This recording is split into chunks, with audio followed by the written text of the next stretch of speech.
orang berkesimpulan bahwa ini terjadi penculikan. Tapi kalau dilakukan dengan prosedur, itu angkut masyarakat yang dirugikan. Ya, Pak Kapolri kan sudah menawarkan silakan mempradilkan, ya. Kalau kita dari DPR khususnya jadi tidak punya wewenang, kita hanya memberikan satu masukan, kritisi untuk supaya semoga di masa akan datang tidak akan terjadi lagi gitu. Tapi kalau yang masing-masing bersangkutan merasa dirugikan, itu punya hak untuk mengajukan ke pra-peradilan. Kira-kira itu. Oke.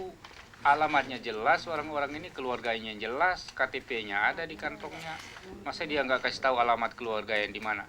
Ini menjadi nggak benar. Ini berapa hari setelah ribut ke media massa, ditanya oleh Komisi 1 baru kasih tahu bahwa mereka kami tangkap. Ini nggak benar. Itu penculikan namanya. Itulah yang berbeda. Ini tipis sekali beda ada penculikan dan penangkapan. Karena penangkapan itu adalah penculikan yang sah.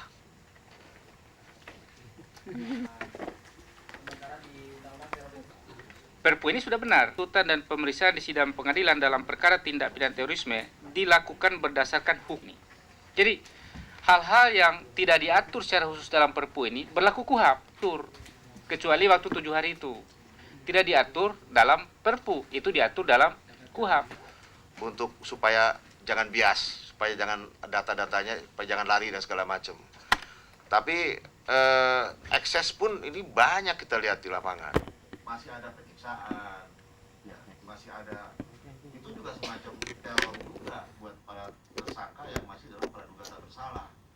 Dan sebetulnya yang paling bagus seorang intelijen itu mampu menguak data-data dari setiap calon atau yang tertuduh dengan cara-cara profesional, ya, artinya dengan psikologi yang sering kita lihat di film-film barat itu kan, itu banyak hal dengan cara-cara psikologi sehingga dia mengaku. Nah ini barangkali yang perlu ditingkatkan karena profesionalisme. Tidak dengan cara, ya mungkin kalau menyetrum saya nggak tahu, tapi masih ada pengakuan, masih dipukuli, disiksa dan segala macam.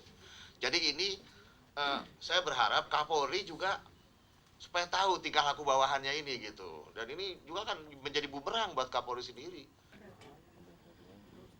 Tidak memenuhi ketentuan undang-undang. Pasal 18 dan pasal 19 itu tadi.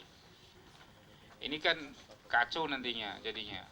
Kalau ini nyatakan tidak sah kemudian dibebaskan lagi kan jadi masalah. Karena itu ini perlu tindakan yang benar oleh pihak kepolisian dalam menyelesaikan perkara-perkara seperti ini. Kalau tidak ditanya orang